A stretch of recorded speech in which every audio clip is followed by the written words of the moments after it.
would really require major help from God.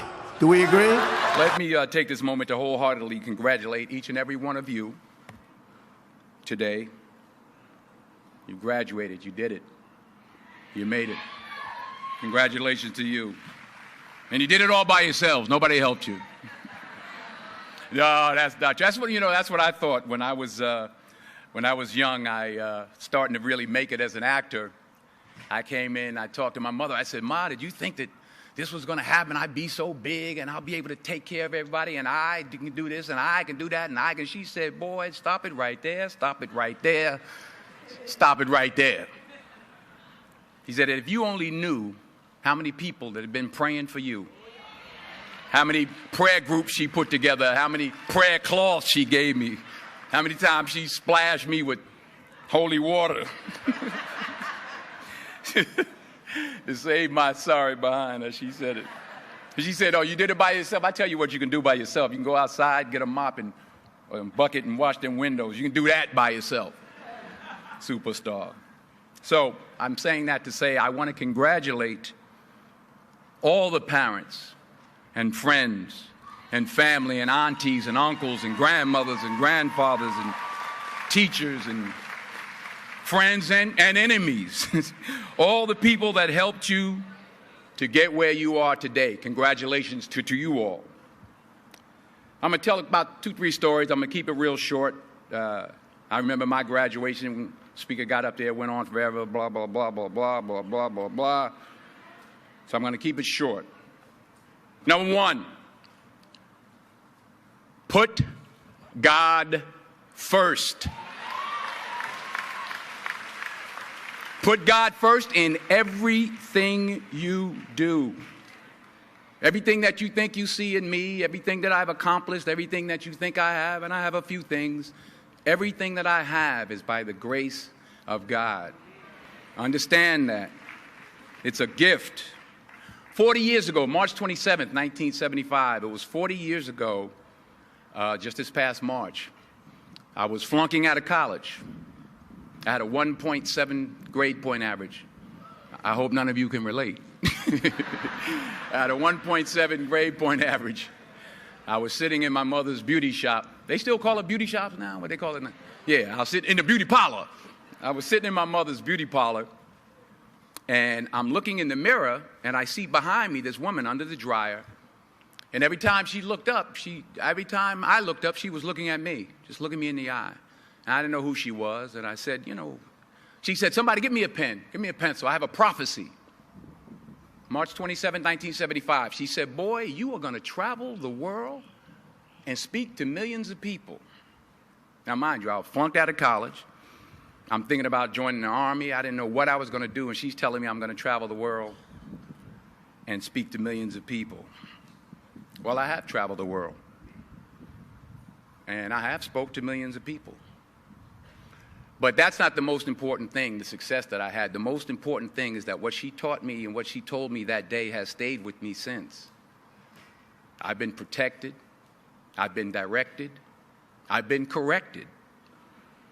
I've kept God in my life, and it's kept me humble. I didn't always stick with him, but he always stuck with me. So stick with him in everything you do.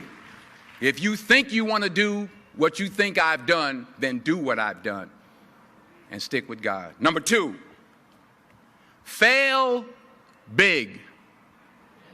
That's right. Fail big.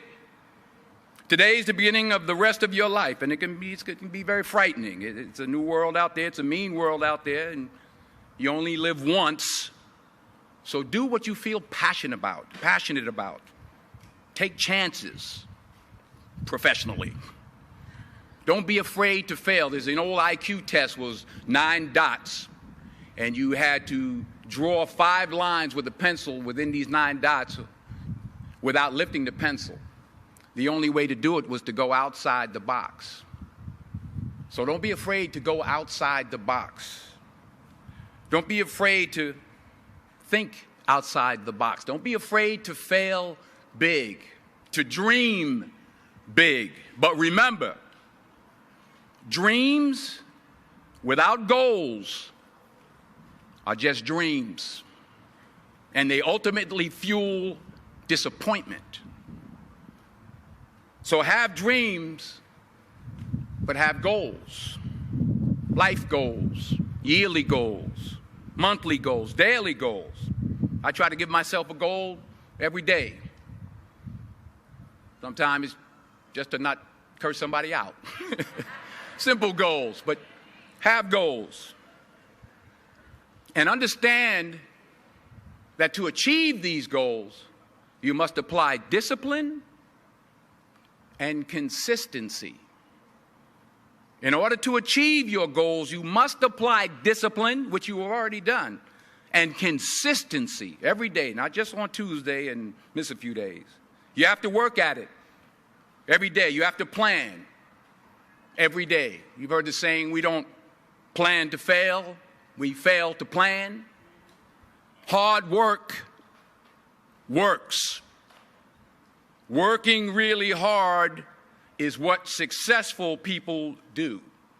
And in this text, tweet, twerk world that you've grown up in, remember, just because you're doing a lot more doesn't mean you're getting a lot more done. Remember that. Just because you're doing a lot more doesn't mean you're getting a lot more done. Don't confuse movement with progress. My mother told me, she said, yeah, because you can run in place all the time and never get anywhere. So continue to strive, continue to have goals, continue to progress. Number 3, you'll never see a U-Haul behind a hearse. I'll say it again. You'll never see a U-Haul behind a hearse. I don't care how much money you make, you can't take it with you. The Egyptians tried it. They got robbed. That's all they got. You can't take it with you. And it's not how much you have. It's what you do with what you have. We all have different talents. Some of you will be doctors, some lawyers, some scientists, some educators, some nurses, some teachers. Yeah, okay. Some preachers. The most selfish thing you can do in this world is help someone else. Why is it selfish? Because the gratification, the goodness that comes to you, the good feeling that I get from helping others, nothing's better than that. Well, one or two things, but nothing's better than that. Not jewelry, not big house I have, not the cars, but it's the joy. That's where the joy is, in helping others. That's where the success is, in helping others. Finally,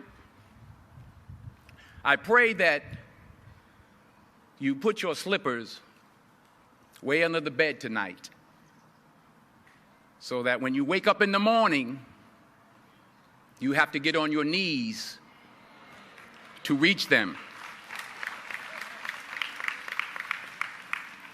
And while you're down there, say thank you for grace. Thank you for mercy. Thank you for understanding. Thank you for wisdom. Thank you for parents. Thank you for love. Thank you for kindness. Thank you for humility. Thank you for peace. Thank you for prosperity. Say thank you in advance for what's already yours.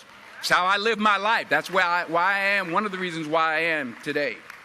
Say thank you in advance for what is already yours. True desire in the heart for anything good is God's proof to you, sent beforehand to indicate that it's yours already. I'll say it again. True desire in the heart, that itch that you have, whatever it is you want to do, that thing that you want to do to help others and to grow and to make money, that desire, that itch, that's God's proof to you, sent beforehand already to indicate that it's yours. And anything you want good, you can have. So claim it. Work hard to get it. When you get it, reach back. Pull someone else up. Each one, teach one. Don't just aspire to make a living. Aspire to make a difference. Thank you.